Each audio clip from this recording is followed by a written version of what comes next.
Today, I want to talk about a personal journey I've been on recently.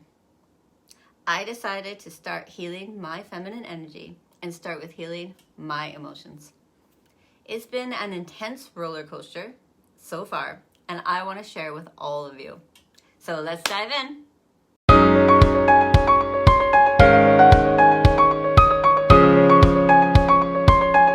Hello and welcome. In this video, I'll discuss why I started this journey, how it's been going, and focusing specifically on the first step I needed to go through, which is emotional healing. To begin with, let me explain why I decided to start healing my feminine energy. Okay, so I have always been aware of the masculine and feminine energies that exist within each of us. However, I realized that I had been neglecting my feminine side for far too long. I felt disconnected from my emotions, I struggled with self-expression, and lacked a sense of balance in my life. I knew deep down that it was time to address these issues and embark on a path of self-discovery and healing. To be honest, it got to a point where I had no choice. My body was so stressed that I was deep in survival mode. My body rejected the only way I knew how to protect myself. So I had to learn a new way. But I will share those personal details more in my future videos as I continue on this journey. I have a lot of stories. Now, how has this journey been going for me? I have to say it's been both challenging and a little rewarding. I'm still in the first few stages of this journey, so I'm not an expert at this point in time. And this is my own personal experience. So first and foremost, I had to finally acknowledge and accept the areas in my life where I had been suppressing my emotions. This was not an easy task, as it required me to confront some deep-rooted beliefs and survival habits that I had developed over the years. However, as I started to get into my emotional healing, I began to experience a newfound sense of authenticity. For me, choosing emotional healing as my first step was crucial because it allowed me to reconnect with my emotions.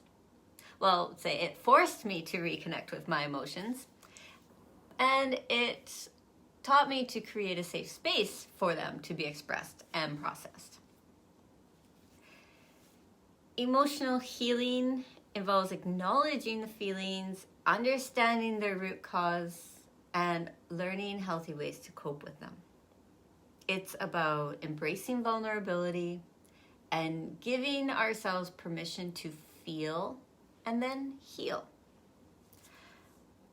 Trust me when I say being vulnerable has always been scary for me. I hated it before. I'm slowly getting used to it. I guess it was difficult not to be ashamed of my emotions and fully understand that I am supposed to feel them. Like I said before, my body rejected my survival ways. I couldn't push my emotions down or ignore them anymore. They were bursting out too much and not in a healthy way. So I'll give you a personal example. All my life, I've hid my feelings out of fear of upsetting others. I thought it was better that others were happy and it was okay for me to suffer internally, as long as they were happy, right? But in these last 3 months, it got to a point I couldn't be around people anymore. I was angry at everything and everyone. I knew there was no reason for me to be. They didn't do anything to me, but I couldn't stop. I couldn't even stop the thoughts. I wanted to lash out physically and violently. I wanted to hurt people because I was in pain. And instead of wanting others to be happy, I wanted them to feel my pain for once. So one day I just decided I need to heal these suppressed emotions. I have no choice now. So what did I do? First, I isolated myself.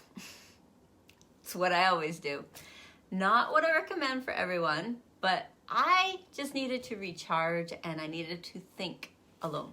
I had to sit with my emotions. Not what I wanted to do. But one of the most powerful tools I found on this process is journaling. I love journaling. I have always journaled my whole life. I have a journal in my work bag. I have one in my living room, and I have one beside my bed. I have a lot of weird dreams, so I need to write those down.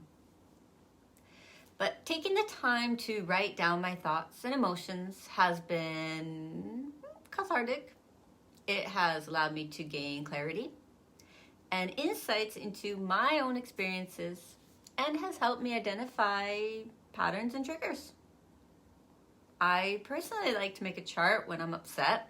I have 2 categories: things I can't control and things I can. This in particularly helps me recognize my triggers and learn to process through them. Additionally to journaling, practicing mindfulness and meditation has been instrumental in grounding myself and creating a sense of inner peace. Plus, I even stopped drinking the last 2 months and watched my diet a little bit better. It has helped me focus more, and with a clearer head, it is easier for me to practice mindfulness. So clearing these toxins that were actually numbing my brain, cue old survival methods, they were causing more anxiety later on. It actually showed me my mind isn't as anxious and sitting with my feelings isn't as scary as I thought it was going to be. I also want to say another important aspect of my healing journey is seeking support. Whether it's through therapy, support groups, or simply talking to a trusted family or friend member. Trusted friend or family member. Having a safe space to express ourselves and receive guidance is essential. Remember, healing is not a journey we have to do alone. I have moments at least once a week calling my friend to get help through the pain I was feeling. I needed him to talk me through some of the emotions that were coming out because I didn't know what to do. I couldn't understand the emotions I was feeling. I couldn't make sense of them to calm down. I wanted it to go away as fast as possible. And that's when I had to call for his help. I had like anger, sadness, just all at one time, and I couldn't get through. I couldn't figure it out. So you'll hear me talk about him more in future videos because I thank him all the time for his guidance. But once I get more videos out, hopefully he'll let me introduce him. He has his own thing going on, so I hope I can connect and link up to his projects.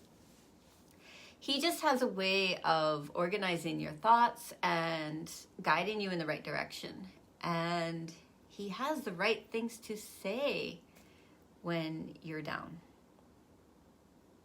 So support is a very important part of healing. So don't be afraid to ask for it.